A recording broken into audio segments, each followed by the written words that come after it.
Howdy, folks. So this is my response and thoughts and I guess summary of Dali and the Surrealist Object. I don't know why I chose to record this during my lunch break because my cat is actually named Dali. She is gorgeous. She runs the world, if at least not my apartment. And the problem is that she knows it. So she's really great. I'll post a picture with my video. So this was kind of like the article itself felt like a very goofy summary in a very professional way. I love this concept of surrealist art. It really just sort of feels like each new era and movement of art within the 20th century was just, moving farther and farther away from what had happened in classical and Renaissance. And I feel like this is definitely one of like the farthest removed moments from all of like the academic side of art and art history. And so this was kind of the discussion on Dali's thoughts and writing and actual artwork itself and the surrealist object, which at this time aimed to transform man and the world while invading reality and permeating life. So there is a lot of information here. I have like pages of notes that I'm looking at right now. Usually I have just one condensed kind of little summary, and this had a lot of stuff going on.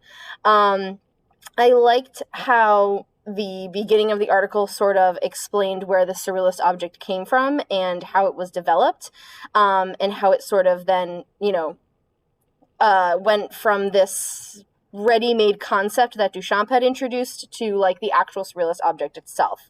So it seems like Dali was really focused on the thingness of humans and the beingness of objects and machines. But within like the three different development moments that had happened in his thought about these objects, it sort of seems like he definitely moved away from those original concepts.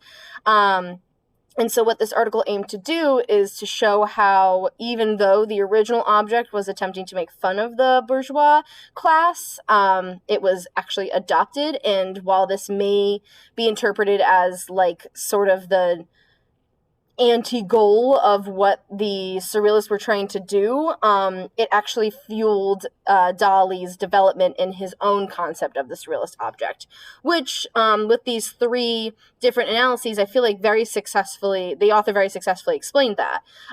So there are a lot of words that I can't pronounce, including objects à fonctionnement symbolique and objects psychoatmosphériques anamorphiques, and then of course we end with the it was the being objects. So these were like kind of like the three stages of development for Salvador Dali's concept around the surrealist object itself.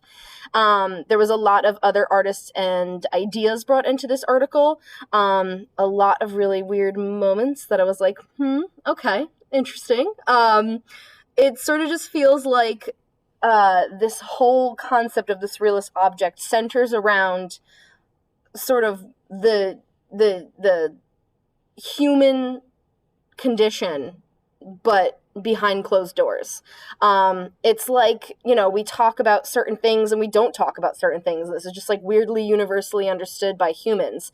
And it's sort of like how, we all have these weird habits and things and bad habits and, strange tendencies and strange preferences and strange, routines and thoughts and, mind spaces to be in and all of this stuff. And even though it's not discussed and kind of hidden from public view, it all is something that we can actually connect with. So it almost felt like Dali was trying to show us that, we're all weird. We're all strange. We all do these things. We all think these things.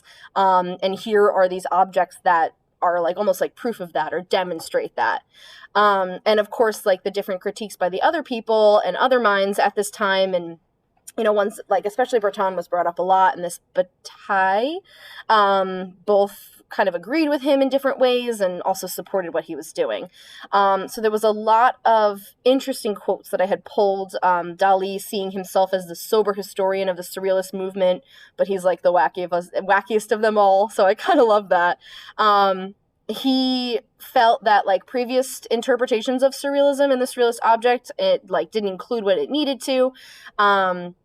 And specifically the erotic dimension, fantasies and desires, and so he really explored that. I thought that it was really interesting, especially because Breton was brought up so much, that he was considering that this latent sexual contact was after the fact, while Dali was he was consciously incorporating the subconscious sexual content. So there is like very slight differences between Dali and the other artists who were kind of thinking and theorizing about these things.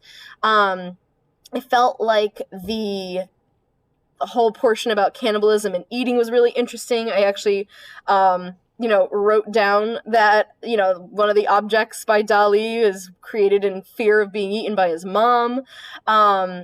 Of course, the magical object, the fur-covered cup by Oppenheim was brought up. Every time I get to that piece in my AP Art History curriculum at the high school level, all of the students hate it. They do not like it at all. They think it's creepy. They find it very just yucky. And so they always want me to move really quickly through the discussion, and I really always try to pause and explain like how important this was.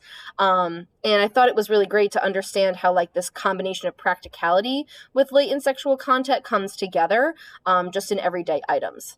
Sometimes I sort of feel like it's just like one of those things where it's like, oh, what does this mean? Not really sure. Must be about sex. And that is sometimes to me feels like the easy answer or like the easy response, but there felt like a lot of intention with reasoning behind going to that conclusion, at least from this point of view within this article. I think that this article would have benefited from a few more images. They are describing very different types of artwork, things that people don't normally think of when they think of artwork. So if you aren't someone who already appreciates art history or maybe has a little bit more background on its development, having a few more images might have helped support the discussions on different objects a little bit more successfully. There were some awesome pictures, but I don't know. I really would love to have seen more. I thought the performance aspect was pretty cool. I liked how we could track this development of Salvador Dali, right? It sort of seemed like he started with objects that function in a symbolic way to then objects that like are not representational, not showed, like they are just so separated from the artistic process that it's hard to consider those things like artwork now. And I'm sure, some people agree and some people don't. Not having any choices in the creation of artwork and still finding meaning and symbolism within them is kind of very reflective on personalities of the people creating the artwork itself. The discussion of metal and choosing these random metal objects and not knowing what they mean, but then finding meaning later, sort of feels like an art historian who's exploring the past and attributing their own meaning. And I do wonder if Dali would have liked our own discussion about his work if we're doing the subject justice.